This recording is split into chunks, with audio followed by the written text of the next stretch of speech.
Welcome back to the St. John Shipyards, fellow modelers.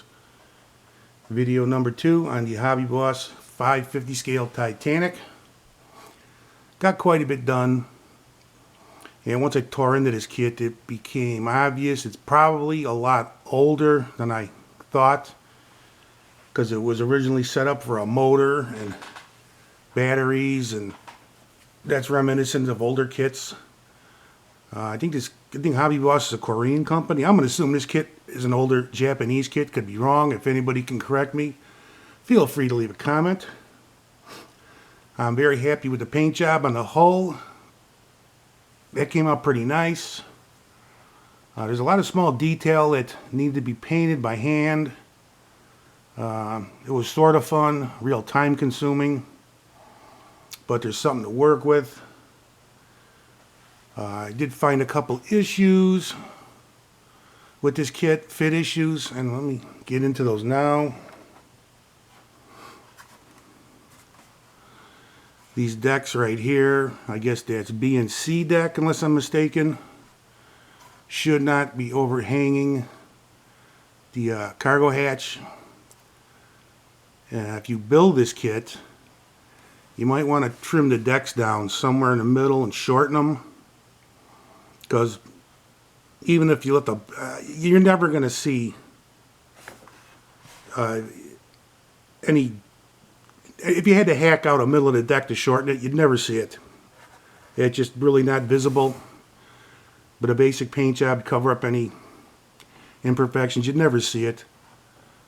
But those decks should not be overhanging the cargo hatch. It's kind of tough to line all these decks up because they got to fit together, and then you got to get them in the hull, and without them being glued together, it's rather difficult. I gave it a try, but I'm like, to hell with it. And the other part where this kit has issues is, unfortunately, right here, the bridge, the piece that fits along the front here, the bridge wings, I guess they're called, too wide. So I'm not sure I'm going to fix that. Maybe a little bit of scratch building, because I don't think glue's going to hold it in place. But those are the two major issues I have with this kit right now. With the aft well deck and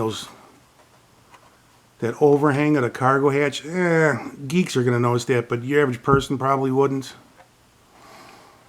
But the hull's nicely detailed. I'm happy with the paint.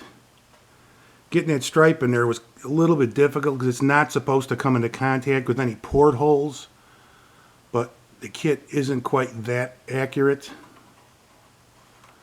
But overall, I'm happy with what I got done. I'm in the final stretch now. Looking good. But